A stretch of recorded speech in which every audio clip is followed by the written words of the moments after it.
তোমরা নামাজ যে পড়ো, নামাজ প্রত্যেক রাকাতে সূরা ফাতিহা পড়ো না? সূরা ফাতিহা, আচ্ছা বলো তো আমাকে, সূরা ফাতিহার কয়টা আয়াত আছে? ভেরি নাইস, কয়টা? 7টা। একটা হিসাব দেই, শুনলে অবাক হবা। আচ্ছা, ছোট্ট বাচ্চারা যারা আছো, 1 বছর থেকে নামাজ পড়তেছো, ঘর পড়তা কারা কারা? হাত উঁচু করো তো। 1 বছর থেকে নামাজ পড়তেছো, 1 বছরের বেশি হলে হবে, 1 বছর।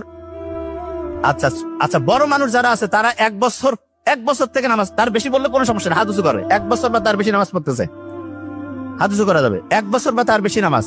আচ্ছা, একটা ইন্টারেস্টিং জিনিস বলি, আপনি যারা 1 বছর নামাজ পড়ছেন, প্রায় 10,000 বার সূরা ফাতিহা আল্লাহর রহমতে পড়ে ফেলছেন।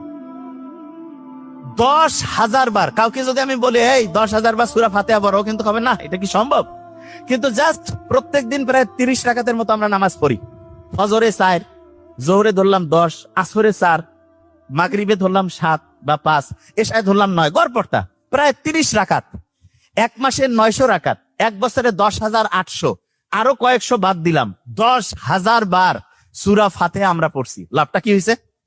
বিজ্ঞানীরা দেখছে সূরা ফাতিহা যে শুরু হয় আলহামদুলিল্লাহ দিয়া, শুকরিয়া আদায় করা। বিজ্ঞানীরা বলতেছে প্রত্যেক দিন সকালে উঠে তুমি যদি শুকরিয়া আদায় করো, এই যে চশমা, শুকরিয়া আদায় করো যে হ্যাঁ আমি ভালো আছি, তখন আমাদের শরীরের মাথা থেকে শুরু করে প্রত্যেকটা অংশ অ্যাক্টিভ হয়ে যায়, খুশি হয়ে যায়। যেমন আমি যদি বলি এই ছেলেটার খুব অসাধারণ ব্রেন, এই ছেলেটা অসাধারণ কিছু করবে, মনটা চাঙ্গা হয়ে যায় না? এইরকম যখনই আমি আল্লাহর কাছে শুকরিয়া আদায় করি, আমার শরীরের মাথা থেকে শুরু করে প্রত্যেকটা অংশ অ্যাক্টিভ হয়ে যায়, খুশি হয়ে যায়। এবং এরা যখন খুশি হয়ে যাবে, যে কেউ খুশি অবস্থায় বেশি কাজ করে না কম কাজ করে? এই দেখো কত এনার্জি, বেশি কাজ না কম কাজ? তাইলে আমাদের মাথা থেকে পা পর্যন্ত সবগুলো জিনিসকে যদি আমি খুশি করতে চাই, আমাকে আলহামদুলিল্লাহ বলতে হবে। কি বলতে হবে?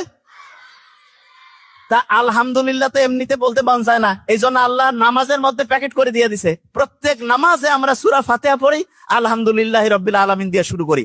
আল্লাহর কাছে হচ্ছে শুকরিয়া আদায় করলাম,